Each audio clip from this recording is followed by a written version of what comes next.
Good morning, friends. Today is 9th of November, and let's start reading. Union Home Secretary states send competent officers to NIA for agency's growth, probe culture. Okay, so to enhance the capacity building at the state level to fight terrorism, Union Home Secretary Govind Mohan Friday asked the states to send competent officers to the NIA, which would not only help steer the agency's growth, steer is add. This is like lemon, sugar, water. You add sugar, lemon to water and you stir. Okay, you mix it. So that mixing is called stirring. Stir the agency's growth but also enrich the investigation culture back home when the officers return to their state. Addressing the Anti Terror Conference 2024 on Thursday, organized by the NIA, Union Home Minister Amit Shah had said that the center will soon bring national counter-terrorism policy and strategy. In a statement Friday, an NIA spokesperson said that the conference concluded with consensus among various central and state agencies and police forces on the need for stronger collaborative efforts. Collaborative is collab, together, okay? Together. This plus this, okay, like this. So this is collab. Okay, two things together, two people coming and doing something is collaboration, backed by a standardized strategy to combat the menace of terrorism.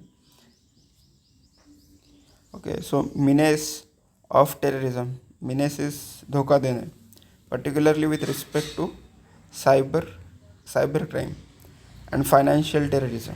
During the conference, marked by a series of brainstorming sessions, the spokesperson said there was a broad consensus that while UAPA is powerful legal tools to tackle terror, it should be applied carefully and judiciously to avoid potential misuse, ensure its effectiveness in combating terrorism. The conference focused on the need for a unified approach to deal with the terrorism across the state in the interest of national security. Consensus emerged during the sessions on the importance of a holistic, well rounded strategy encompassing the entire national framework, extending from the government down to the lowest levels of policing and investigation, the spokesperson said.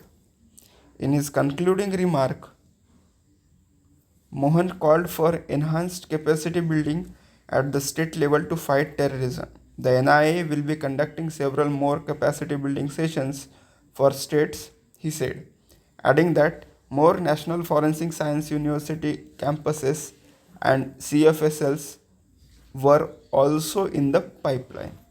The Home Secretary spoke extensively on the role of the Financial Intelligence Unit FIU and Indian Cybercrime Coordination Center I4C in dealing with financial and cyber related crimes in a coordinated and a comprehensive manner.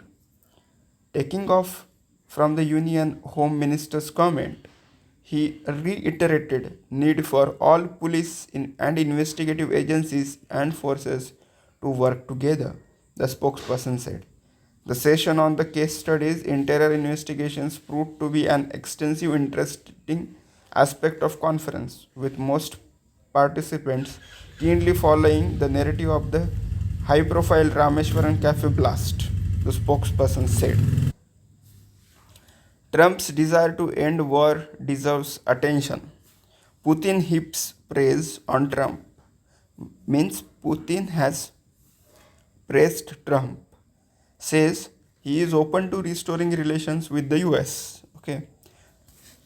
Russian President Vladimir Putin Thursday congratulated and lavished praise on Donald Trump in his first comment on the US election result, a sign that the Kremlin would move quickly to try to capitalize on the president-elect's apparent fondness for Russia and its ruler. Putin, speaking at a conference in Sochi, Russia, said Trump acted like a man after surviving the assassination attempt in Butler, Pennsylvania last summer, adding that Trump's stated desires to improve ties with Russia and end the Ukraine war deserves attention. And he suggested that he expected Trump to act more freely in his second term, signaling a hope that Trump would finally his follow through on his Russia friendly rhetoric. I very much expect that our relationship with the United States will eventually restore, Putin said. We are open to this. As far as as far what was said about the desire to restore ties with the Russia and help end the Ukraine crisis, in my view, this deserves attention at a minimum.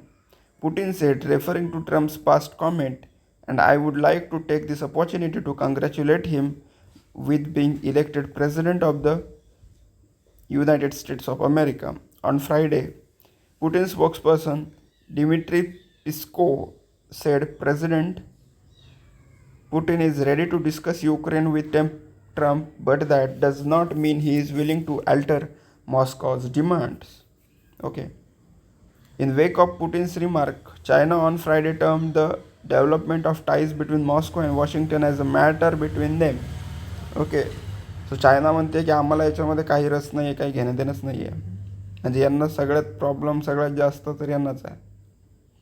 सगळ्यात मोठा problem USA आणि ट्रम्पचा कोणी असेल तर तो आहे China. आत्ता सध्याच्या घडीला, पुढचं पुढे बघू. So, however, described China and Russia as comprehensive strategic partners of coordination of new era. आता याच्यानंतर आपण एक चायना रिलेटेड सुद्धा जी बातमी आहे ती वाचणार आहोत. आणि ती बातमी अशी आहे मित्रांनो की China okays 1.4 trillion stimulus, and it is huge, it is very huge stimulus too, may affect FPI inflow into India. Okay, now what is FPI? It is like the foreign investments coming to India will get affected due to what? Due to the stimulus provided by Chinese government to China. The Chinese government Friday approved a 10 trillion yuan or 1.4 trillion US dollar package aimed at giving a boost to slowing domestic economy and bailing out local governments. The stimulus comes just 2 days after Donald Trump won the US presidency, following a campaign where he proposed tariff as high as 60% on the goods import from China. Now this is the thing. एक गोष्ट आहे 100 रुपयाला, त्याच्यावरती 60% जर tariff लागत असेल तर त्याची प्राईस होते 160 रुपीज. ओके. आणि हे कोणी केलं? हे 60% आगाऊपणा कोणी केला? ट्रम्पने केला. याच्यामुळे फटका कोणाला बसणार आहे? चीनला. म्हणून चीन काय करत आहे? 1.4 ट्रिलियनची स्टिम्युलस देत आहे कोणाला? त्यांच्या बिझनेसेसला. ओके. आणि त्याच्यामुळे काय होणार आहे? भारतामधला जो पैसा आहे येणारा तो कमी होणार आहे आणि तो जाणार कुठं? चायनामध्ये. शेवटी काय होईल की हे जे 60% आहे याला एक तर कमी करावं लागेल किंवा मग USA वाल्यांना स्पेशली इंडियावर फोकस करावं लागेल आणि इंडियाला काहीतरी असं सबसिडरी वगैरे टाईप देऊन इंडियाला हेल्प करून मग ह्या गोष्टींना पुढे न्यावं लागेल. असा एकंदरीत सिनारिओ आहे. This is for the day. Thank you.